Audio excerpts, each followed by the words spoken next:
é o nosso vídeo sobre a dissertação 2 do programa de pós-graduação em métodos numéricos. Meu nome é Anderson Dolfato Filho, sou orientado pelo professor Dr. José Roberto Frega, e a minha dissertação é no âmbito dos métodos estatísticos da programação matemática, são modelos sequenciais e não sequenciais para predição de séries temporais, mais voltada para peças de reposição, tanto de alto como baixo giro.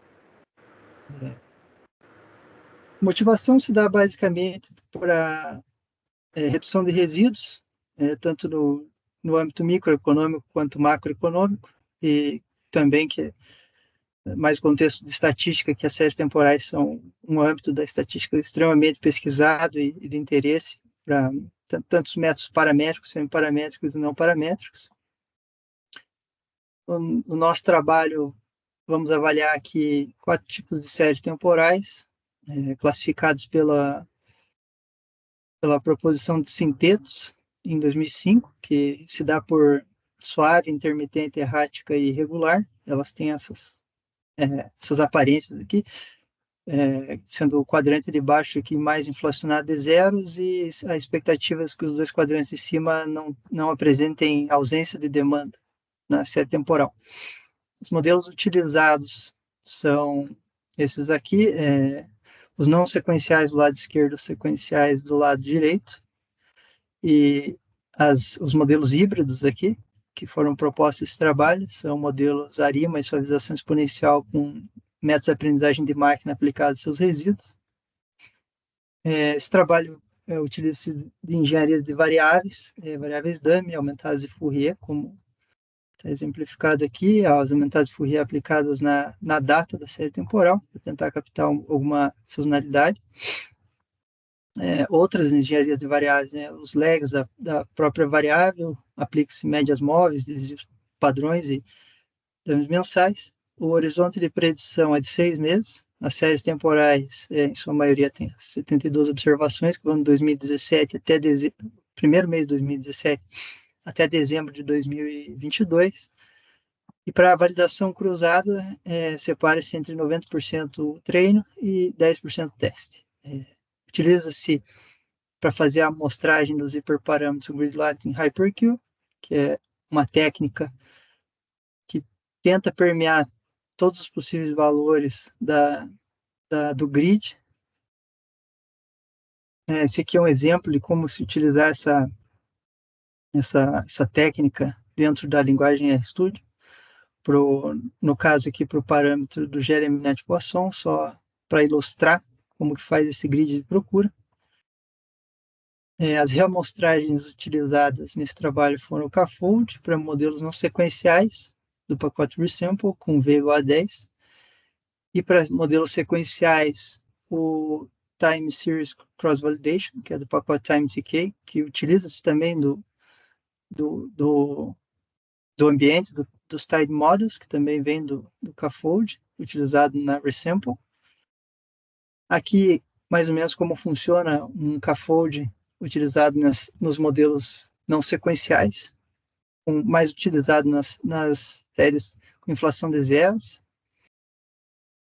e a reamostragem para séries temporais em modelos sequenciais, quando extrai-se alguns 10 ou 5 folds dessa série temporal e começa com um fold maior, vai reduzindo, testando em amostras maiores, sequenciais e de forma cumulativa.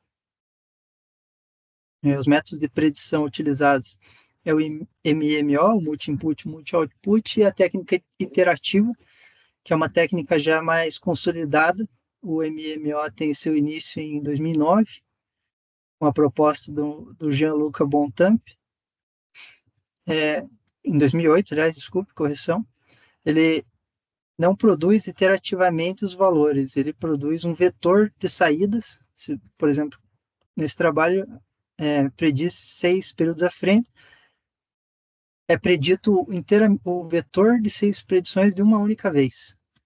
Essa é a técnica proposta por ele, utilizada em alguns outros trabalhos, como Ball e Soto, e também tem diversos exemplos na literatura, em diversos âmbitos que são passíveis de predição, como consumo de energia elétrica, as próprias cadeias de suprimento, hidrologia. A formalização do método é basicamente essa, o Y, que se deseja prever em termos de uma função em xi, mais um ruído do modelo, e o yi aqui sendo esse vetor que acabei de falar, que vai sair as predições dos 6 próximos períodos em uma única vez. Continuando aqui, o método iterativo ele já é mais conhecido. Estima-se um período à frente e essa observação vai ser utilizada para prever o T mais 2 e o T mais 2 para prever o T mais 3 e assim por diante. Mais ou menos dessa forma aqui, você sempre precisa da observação anterior para prever a próxima. Acho que é a diferença principal entre esses dois métodos de predição. Uma proposta desse trabalho é testar esses modelos ARIMA e suavização exponencial no formato híbrido, que é a fusão do modelo, digamos, clássico autorregressivo para modelar a parte linear, e os resíduos, que é essa parte mais não linear, vai ser usado como insumo ou dados de treino para os modelos de aprendizagem de máquina. Então, soma-se essas duas predições para fazer uma nova predição para todas essas séries temporais. Ele funciona mais ou menos assim, onde o ZDT vai ser a nossa predição final, e a YDT mais a saída do ARIMA, ou do Exponential Smoothing, mais a saída do método de aprendizagem de máquina. E o método de aprendizagem de máquina ele é alimentado pelo ΔT, que é o resíduo que sai do treino do modelo que advém do alto ARIMA, ou do modelo escolhido pelo Exponential Smoothing. O fluxograma híbrido e não híbrido funciona assim. Temos o tratamento, entra-se os dados e o tratamento das variáveis. Então, escolhemos se o modelo vai ser um híbrido, pegamos o caminho da direita, que se faz o auto-arima ou a seleção automática do Exponential Smooth, extrai-se os resíduos, faz-se a modelagem dos resíduos pelo método de aprendizagem de máquina e pela técnica MMO, extrai-se o S-MAP da soma dos dois modelos e faz-se a projeção 6 períodos à frente. Muito similarmente, se não é um modelo híbrido, né, tem o modelo sequencial com a técnica MMO, faz-se o treino e teste e extrai-se o S-MAP, por exemplo, ou não só essa métrica, temos outras métricas também.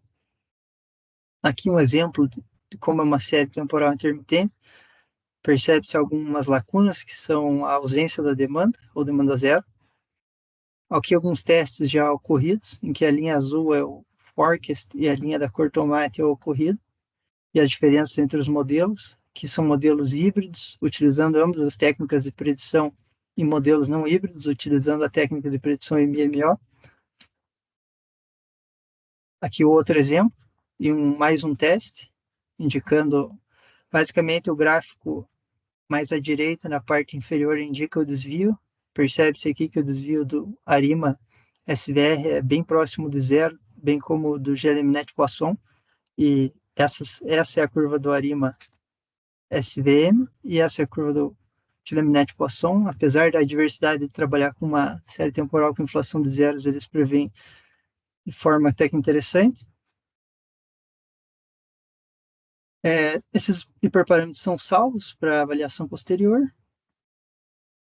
Aqui alguns resultados, a gente vai verificar esses resultados de uma maneira mais interessante nos próximos slides, eu vou passar rapidamente por aqui. E aqui alguns resultados de comparação entre essas séries temporais, também vamos revisar eles um pouco um pouco depois. A primeira apresentação, nós fomos até o slide 32, indicando os próximos passos, que é realizar a mesma análise para séries temporais suaves, erráticas e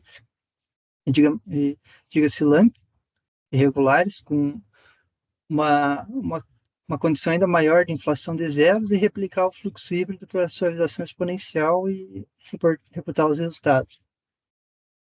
Aqui eu vou fazer vamos discorrer aqui um pouco dos resultados do modelo intermitente. Lembrando aqui que o ARIMA SVR ficou em primeiro lugar das 3.300 séries temporais. Em 600 delas, ele foi que teve o melhor ranking de SMAP. Essa é a estrutura na tabela da direita em relação à estacionariedade e autocorrelação das séries. Percebe-se aqui que a maior parte dessas séries com inflação de zeros são estacionárias e não autocorrelacionadas, e temos alguns outros casos com as características diversas, sendo estacionária e autocorrelacionada, ou não estacionária e autocorrelacionada ou não. Aqui a gente tem a distribuição da inflação de zeros dessas 3.300 séries temporais. Percebe-se aqui no eixo X a gente tem a razão, o total de zeros pelo total de observações dessa série temporal. Basicamente indica que temos bastante inflação de zeros nesse tipo de demanda, tendo em média aí cerca de 54% de zeros. Aqui, para avaliação dos hiperparâmetros, começando pelo ARIMA Support Vector Regression, são traçados dois gráficos, na verdade 4 gráficos, em termos de estacionariedade, não estacionariedade, não autocorrelação e autocorrelação, fazendo o log dos hiperparâmetros quando o modelo foi selecionado melhor, sendo o log do custo e do RBF sigma, que é o kernel do modelo. Percebemos aqui que, de certa forma, há uma bimodalidade mais forte quando a série é autocorrelacionada e quando ela não é estacionária, sendo percebe-se aqui pela região da densidade, que o modelo permeia uma escolha maior de parâmetros, mas ainda tem uma modalidade forte em parâmetros baixos do custo. Aqui para o Geliminet-Poisson foi feita também a mesma técnica, o gráfico de dispersão dos parâmetros Mixture Penalty. Ele tem uma grande concentração em torno de 75% a 80% do parâmetro de mistura entre regressão laço e RID, e uma penalização não maior que 40% em todos os casos, com algumas diferenças aqui nos casos que são mais não comportados, digamos assim, a não estacionariedade e a autocorrelação. E o terceiro lugar, o próprio modelo Support Vector Regression, que foi aplicado os resíduos no ARIMA SVR, e aqui ele foi aplicado na própria série temporal. A gente percebe aqui que para estacionariedade e autocorrelação ele tem uma unimodalidade praticamente, e nos casos de não autocorrelação, digamos que é uma série mais volátil, e a não estacionariedade também ele tem uma bimodalidade entre valores muito altos, né, 10 elevado a 4, e valores bem baixos aqui, 10 elevado a menos 1,5, por exemplo. Agora vamos falar um pouco dos resumos aqui, começando pelo ARIMA SVR, pela inflação de zeros. Essa inflação de zeros ela não é arbitrária, ela é escolhida através dos quantis extraídos da função quantile do software R. Então, a gente está falando aqui de inflação de zeros entre ausência de inflação e metade da série temporal tendo zeros, até quase a sua totalidade sendo zeros em 0,94%, 94%, desculpa. Aqui temos a mediana, a média e o ST, que é a quantidade de séries temporais naquela classificação. Percebe-se aqui que tem algumas diferenças mais pujantes quando a série temporal tem uma ausência tem menos inflação de zeros, no caso de estacionariedade ou não.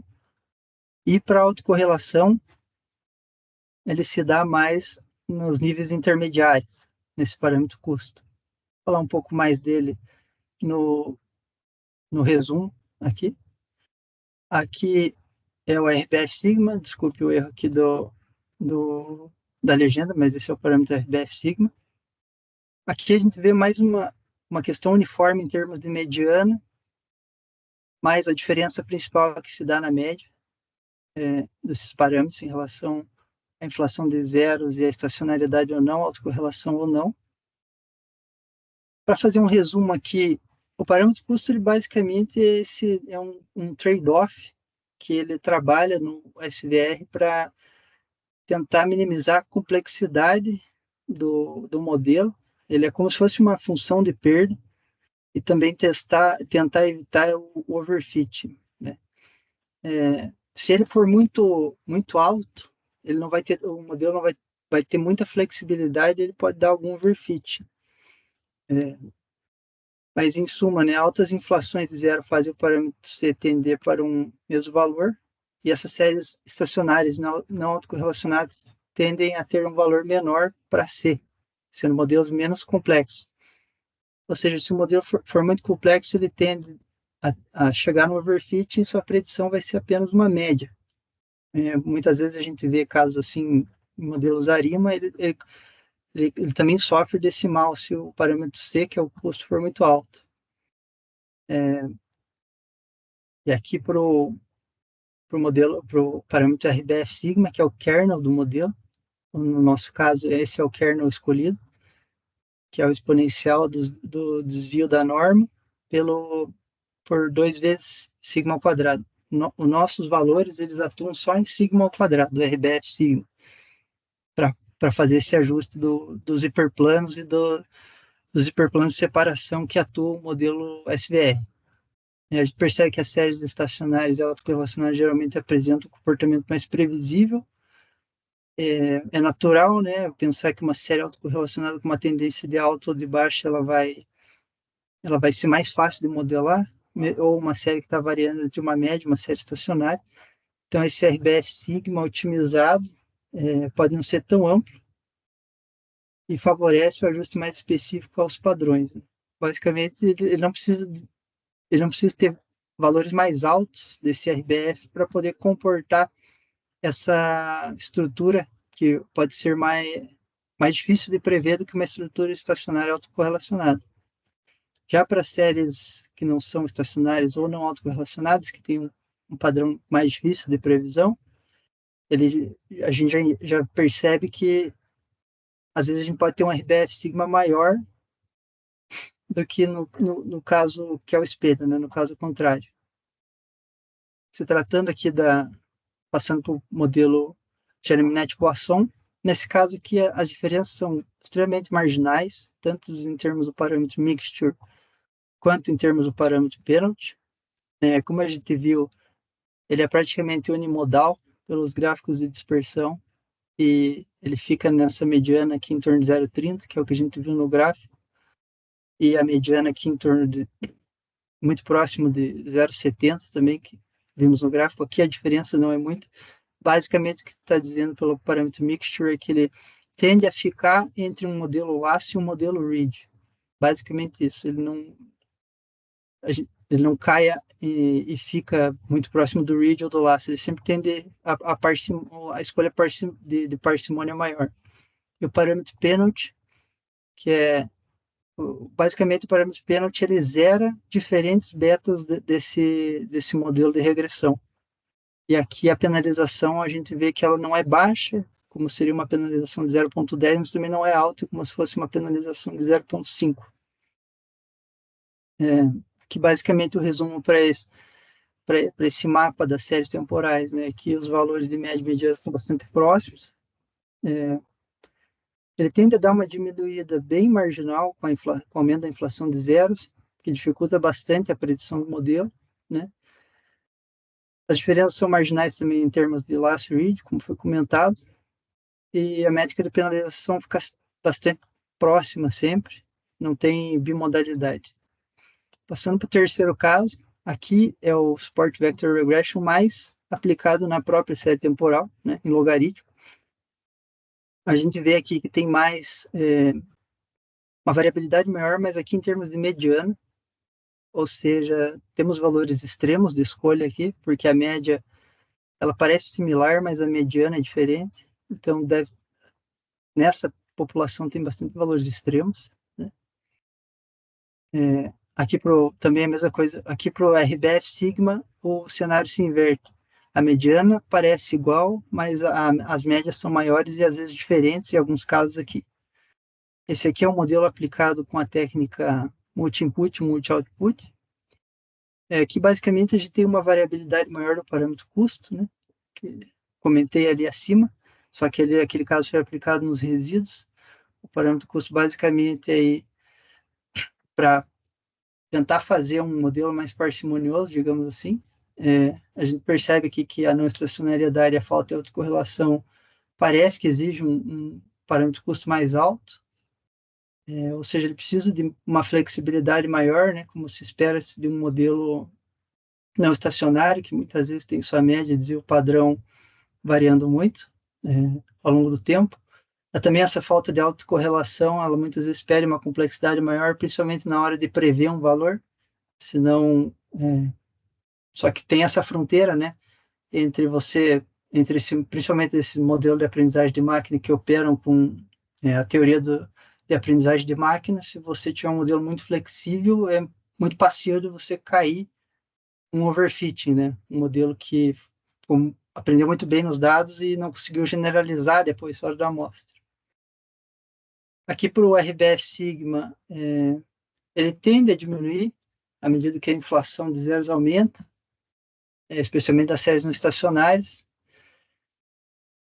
Ele tenta lidar mais com a incerteza, no caso, né, das distâncias lá daquele vetor x menos x' ao quadrado. Já nas séries não autocorrelacionadas, tende a exigir um modelo, né, mais flexível, como a gente comentou ali, ele está meio que andando em linha com o parâmetro custo, para tentar lidar com essa falta de padrão, essas dependências que não são claras, né, que muitas vezes os modelos tradicionais não conseguem lidar. Em resumo, esse foi o terceiro lugar. Para ilustrar os resultados das séries temporais suaves, a proposta de fazer um modelo híbrido ficou com os 3 primeiros lugares, que é o ARIMA com Random Forest nos resíduos, o ARIMA com XGBoost nos resíduos, e mais uma vez configurando entre os 3 melhores o ARIMA com Support Vector Regression nos resíduos. O GLMNet e o são bastante perto, apesar de não ser um modelo sequencial, ele tem performado muito bem. E a proposta é realizar a mesma análise que foi realizada para os intermitentes, para os suaves e os erráticos, fazendo esse mapa dos melhores hiperparâmetros, suas densidades e suas inferências que podem ser extraídas a partir das características das séries temporais estacionárias e não estacionárias, correlacionadas e não autocorrelacionadas, autocorrelacionadas e não autocorrelacionadas. E é isso, por enquanto. Tá mudo, professor? Tá mudo. Ajuda você a ligar o microfone. E na prática, como é que você tem constatado isso aí, usando isso aí com as tuas séries, né? Que você está rodando em cima das séries que você tem aí, né? Como é que você está melhorando a capacidade de modelagem? Tá, sei, tá. O exemplo mais claro que a gente tem aqui na América do Sul é a Argentina. A Argentina, no passado, a gente tinha aqui tem um indicador que chama availability, que é se o cara vai lá e ele pede a peça e não tem a peça no barracão, e daí ferra com o indicador. A gente saiu ano passado de 84%, mais ou menos, e esse ano a gente bateu o recorde chegando a 95%. O pessoal mais velho de casa disse que nunca tinha visto isso, né? Tanto pelos modelos quanto pela, né, condições macroeconômicas que mudaram, importação e tudo, mas o pessoal que opera com os meus resultados dos modelos, eles dizem que ajuda muito, que eles não tinham isso e que o que tinha antes era uma previsão flat, assim, né? E agora eu dou uma previsão que muitas vezes tem maior variabilidade 6 meses à frente. Sim. Aí tá assim. E eles têm muita autonomia lá na Argentina. Na Colômbia começou agora, depois que eu voltei de viagem. Eles já estão gostando. E aqui no Brasil tá funcionando bem, mas aqui tem um jogo político muito forte também. Aí para chegar no potencial completo dos modelos aqui, esse jogo político tem que perder força. Sim, com certeza. Não, mas legal, que assim, o que a gente quer, né? O próprio objetivo do nosso programa aí é colocar soluções práticas, né? E pelo que eu vejo, você está com uma solução bem prática e que produz bons resultados em mãos. Eu acho que a gente tem um avanço significativo aí para apresentar isso como dissertação 2, viu,